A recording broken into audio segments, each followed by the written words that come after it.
उधर विचारधारा के आधार पे नहीं जाते, और अगर विचारधारा के आधार पे कोई कहता है जाते हैं, तो यहाँ कौन ऐसी अंतरात्मा है कि जो हर 2 साल 3 साल पे अपनी विचारधारा को बदल देती है? ऐसा हुनर और ऐसा गुण आप लोगों में से किसी के पास हो तो हमको बताइए कि कैसे होगा। शायद मैं भी सीखने का प्रयास करूं, क्योंकि 17 सालों से सड़कों पर मैं आंदोलन कर रहा हूं सरकार के खिलाफ, किसानों के हक में।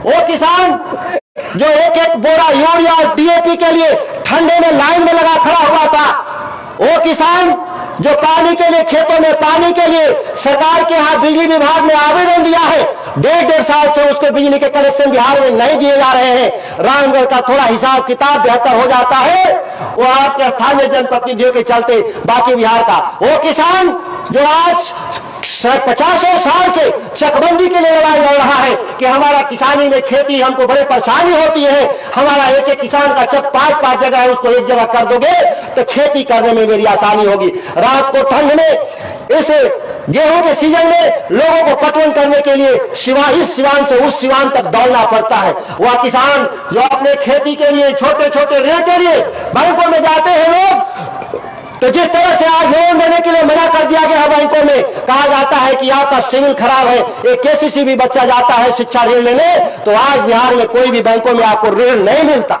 तो ये परिस्थिति जो बिगड़ी है, ये बिगाड़ने वाले लोगों के चेहरे को पहचानने की जरूरत है। 3 बजे सभा खत्म करनी थी, 4 बजने वाला है और ठंड का समय है और बक्सर भी जाना, रोहतास भी जाना है। मैं ज्यादा समय नहीं, अभी 1-2 मिनट और समय लेकर के खत्म करूंगा अपनी बात को, इसलिए कि आप डेली मीडिया के जरिए मेरे इंटरव्यू को, मेरे राज्य भर में किसानों में दिए गए भाषणों को, अखबार में छपे हुए कतरनों को आप रोज प्रतिदिन आप देखते हैं। केवल कुछ ऐसे लोग किसान हैं जो वक्त पर कभी भी वो मीडिया के जरिए उनके यहाँ तक खबरें नहीं पहुंचती, सीधे संवाद के जरिए हम खबरें लेते देते हैं। कुछ गार्जियन बैठे हैं, वो टीवी नहीं देखते, अखबार नहीं पढ़ते, उन लोगों के लिए हम इन चंद बातों को इसलिए याद दिलाने का काम किया हूं। कोई समाधान यात्रा की बात कर रहे थे लोग, शायद कल समाधान यात्रा में आएंगे, कल ही आएंगे। इस कैमूर जिला में सैकड़ों एकड़ जमीन रोड बनाने के नाम पे अधिग्रहित करने का षड्यंत्र भारत सरकार और राज्य सरकार के द्वारा किया जा रहा है।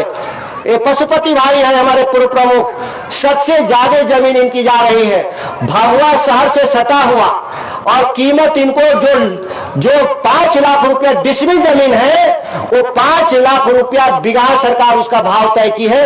ये है सरकारों का। बताइए इस राज्य के भीतर सरकार में बैठे हुए लोग को ऐसा रोड क्यों बनेगा जो किसानों के खून और पसीने की कमाई को लूट कर बने हो?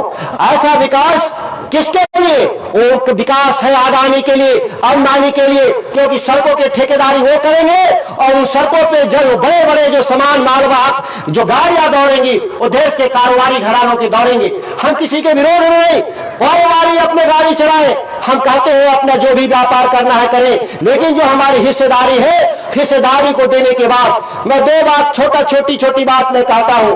आप ताज होटल में नहीं खाए होंगे, यहाँ बैठे हुए एक आध लोग जाते होंगे, मान के चलिए कि आप बनारस कोई होटल में गए होंगे तो कितने रुपए की चावल की थाली मिलती?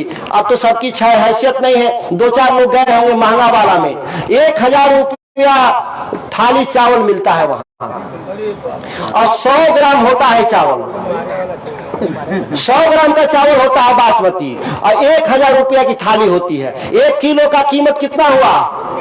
10,000। किसान को कितना मिला? 100 रुपए। बासमती 100 रुपए से महंगा चावल नहीं है।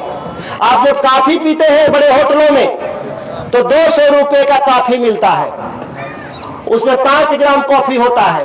5 ग्राम कॉफी का दाम 40 पैसा किसान को मिलता है, और देश का कारोबारी 200 बेचता है। हमारी लड़ाई इतनी है, हमारी लड़ाई बड़ी नहीं, हमारा हिस्सा दे दो।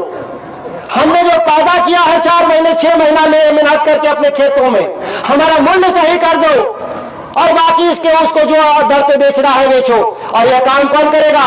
यह काम सरकारें करती हैं। सरकारें इसलिए करती लोकतंत्र में कि हमारे चुने हुए जनप्रतिनिधि है, हम लोग को भरोसा होता है कि हमारा राज्य जो मुख्यमंत्री है, मंत्री है, विधायक है, वो मेरे हितों के लिए काम करेगा। लेकिन क्या हो रहा है इस देश में, क्या हो रहा है बिहार में?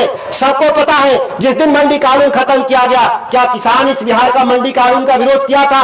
कोई एक व्यक्ति बता दे यहाँ पर कि हम मंडी नहीं रहना चाहिए, हमने सड़कों पे विरोध किया हो। जब हमने मंडी कानून का विरोध किसान नहीं किया था तो किसानों के लिए मंडी को क्यों हटाने का काम किया गया था? तब नीतीश कुमार वो भाजपा के साथ थे, देश में वाजपेयी जी के साथ थे, आडवाणी जी के साथ थे, उनके नीतियों पे चलते हुए इस कानून को पास किया था। लेकिन अब महागठबंधन की सरकार है, कॉमन मिनिमम प्रोग्राम है, हमारे मुद्दे हैं, आप हमारे मुद्दे पर सहमत नहीं है, उनको केवल समर्थन चाहिए राष्ट्रीय जनता दल महागठबंधन के लोगों का, लेकिन उनके नीतियों सिद्धांतों से सहमति नहीं है।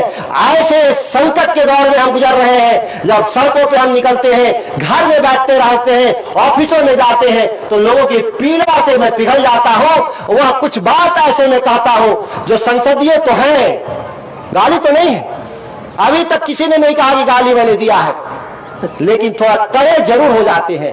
तो कड़े शब्दों से बचना है इस राज्य के मुख्यमंत्री जी को, तो किसानों के हक में फैसले ले लीजिए।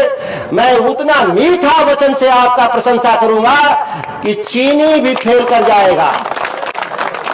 मैं दिल्ली यूनिवर्सिटी का छात्र हूं, मुझे शब्दों के चयन करने में कोई कोताही नहीं बरतता। मैं लाठी लेके नहीं चलता, लेकिन मेरे शब्द के वार भी हैं और शब्द के प्यार भी हैं। आपको प्यार पाना है तो आपके अच्छे काम करने होंगे। इन्हीं चंद शब्दों के साथ अपनी वाणी को विराम देता हूं। जय हिंद, जय राष्ट्रीय।